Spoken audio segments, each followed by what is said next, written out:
வணக்கம். எல்லாரும் எப்படி இருக்கீங்க? நல்லா இருக்கீங்களா? இன்னைக்கு வந்து காலையிலேயே ஆடையெல்லாம் எடுத்து வச்சிருந்தத கடைஞ்சி நெய் உருக்கிறதுக்காக செஞ்சிட்டு இருக்கேன். இப்போ முடிய போகுது. ஏற்கனவே நம்ம வந்து நிறையா நெய் வீடியெல்லாம் போட்டிருக்கிறேன் பாருங்க.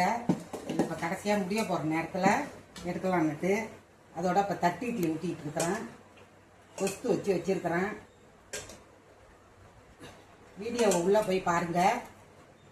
ஏற்கனவே போட்ட நெய் வீடியோ எல்லாம் விவரமாக போட்டிருப்போம். அதில் இது வந்து கரெக்டாக முடிய போகிற ஸ்டேஜில் இருக்குது. இப்போ வந்து இவ்வளவு முருங்கைக்கீரையை அலசி எடுத்து வச்சுருக்கிறேன். கொழுந்தா இது அதில் அப்படியே போட்டுக்கணும்.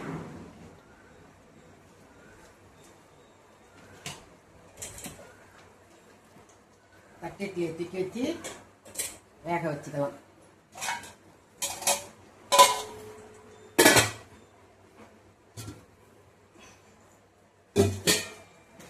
ஏற்கனவே கொஸ்து வச்சிருக்கிறேன். இந்த இட்லி வந்தோடனே அதை எடுத்து போட்டு சாப்பிடணும். அவ்வளவுதான். இதை முடிஞ்சிட்டு அப்படியே இறக்கி வச்சுட்டோம்னா கொஞ்சம் நாளைக்கு கழிச்சு வடிகட்டி எடுத்து வைக்க வேண்டியதுதான். பாய்.